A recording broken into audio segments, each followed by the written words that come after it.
Hello friends, उम्मीद है आप सब बढ़िया होंगे। जैसा कि मैंने प्रॉमिस किया था, मैं हाजिर हूँ एक और आइकॉनिक टाइगर की कहानी के साथ।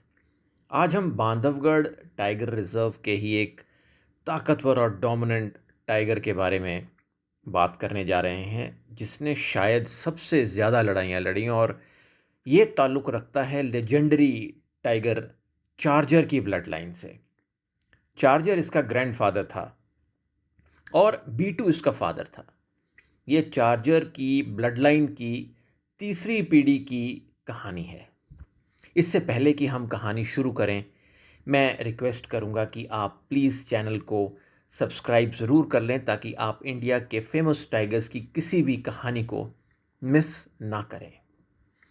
बमेरा का जन्म लगभग 2007 के आसपास बांधवगढ़ टाइगर रिजर्व के बनबेही बमेरा एरिया में हुआ था। वो मशहूर बनबेही टाइग्रेस का कब था। जैसे कि मैंने बताया कि उसका ग्रैंडफादर लेजेंडरी टाइगर चार्जर था और उसका फादर माइटी बी2 था। इस तरह बमेरा बांधवगढ़ की सबसे मजबूत ब्लड लाइंस में से एक से संबंध रखता था। कई टाइगर्स के विपरीत बमेरा ने अपनी ज़िंदगी का शुरुआती हिस्सा बांधवगढ़ के पथरीली पहाड़ियों और घने बांस के जंगलों में छुपकर बिताया। बांधवगढ़ का रॉकी टेरेन उसे बेहतरीन शिकार और सुरक्षा दोनों प्रदान करता था। छोटी उम्र से ही उसने ज़बरदस्त कॉन्फिडेंस दिखाया। उसका बॉडी फ्रेम बहुत बड़ा था और उसका फियरलेस टेम्परामेंट और ज़बरदस्त शिकार करने की कला उसे एक शानदार बाघ बनाती थी। जिन लोगों ने बीटू को करीब से देखा है, उनका कहना है कि बमेरा बिल्कुल बीटू की तरह दिखता था और उसका बिहेवियर भी काफ़ी हद तक उसके जैसा ही था। 2009 या 10 तक कहिए तो बमेरा एक बहुत ही मैसिव टेरिटोरियल बाघ बन चुका था। उसका फादर बीटू अब धीरे धीरे बूढ़ा हो रहा था। लगभग हर यंग मेल टाइगर की तरह बमेरा ने भी आखिरकार अपने पिता को चैलेंज किया। दोनों के बीच कई टेरिटोरियल छोटी बड़ी लड़ाइयाँ हुईं। ये लड़ाइयाँ बांधवगढ़ के सबसे मशहूर टाइगर कन्फ्रंट्रेशंस में से मानी जाती हैं। लेकिन ऑनलाइन सुनाई जाने वाली कहानियों के विपरीत बमेरा ने बीटू को नहीं मारा था। असल में बमेरा ने धीरे धीरे बीटू की टेरिटरी के अलग अलग हिस्सों पर कब्जा कर लिया। कई टेरिटोरियल फाइट्स हारने के बाद बीटू पीछे हट गया। बढ़ती उम्र और कम होती ताकत ने बीटू को ताला की अपनी अधिकांश टेरिटरी छोड़ने पर मजबूर कर दिया।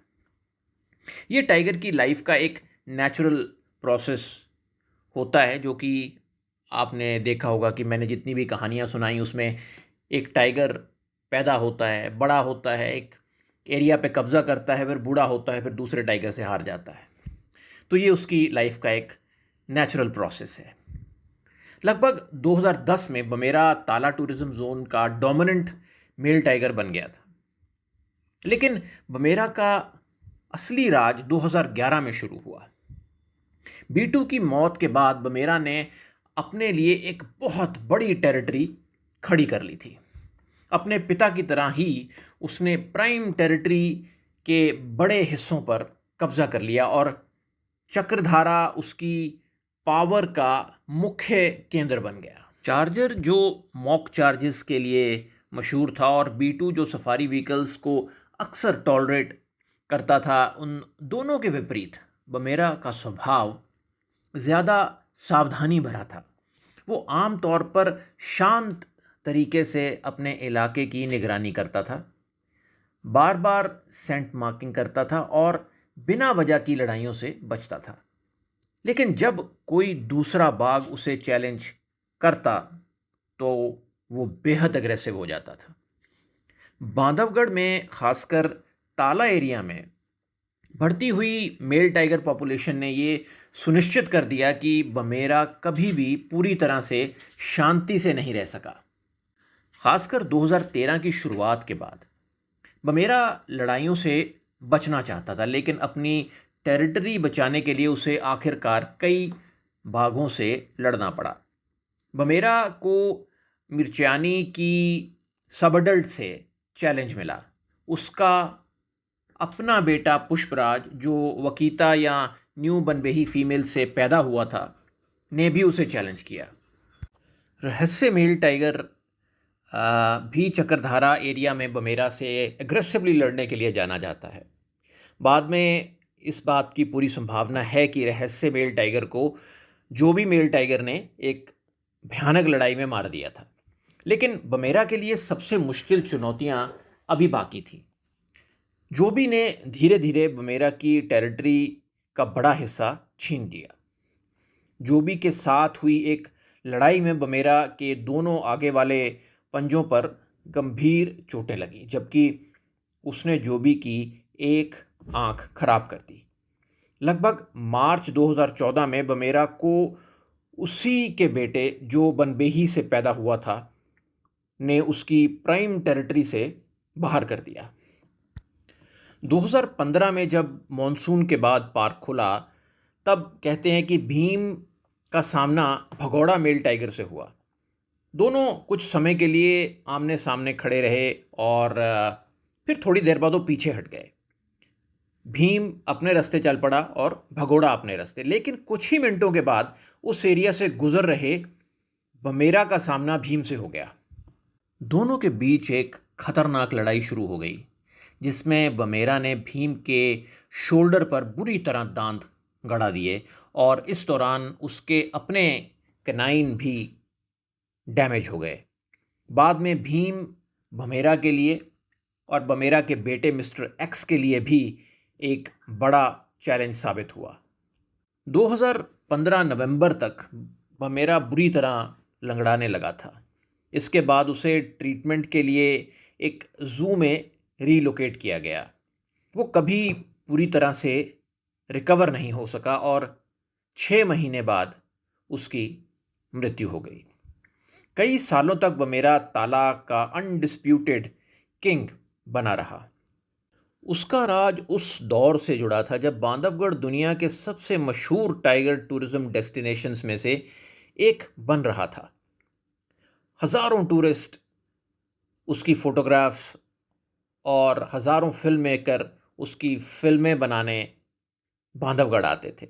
धीरे धीरे बढ़ती उम्र ने इतनी विशाल टेरिटरी की रक्षा करना उसके लिए बहुत मुश्किल बना दिया।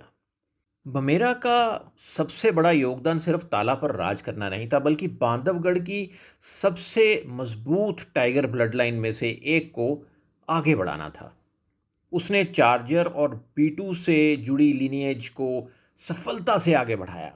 आज बांधवगढ़ के कई मौजूदा टाइगर्स इसी ब्लड लाइन से संबंध रखते हैं, जिस वजह से बमेरा रिजर्व के आधुनिक इतिहास का बहुत ही महत्वपूर्ण बाघ माना जाता है। बमेरा पूरी जिंदगी एक फाइटर रहा और संभवतः बांधवगढ़ के किसी भी एक टाइगर से ज़्यादा टाइगर्स का सामना बमेरा नहीं किया। चार्जर ब्लड लाइन के मेल्स में से शायद सबसे छोटा शासन उसी का था, लेकिन उसने एक सच्चे योद्धा की तरह लड़ाइयाँ लड़ी। भले ही वो जंग से नफरत करता था।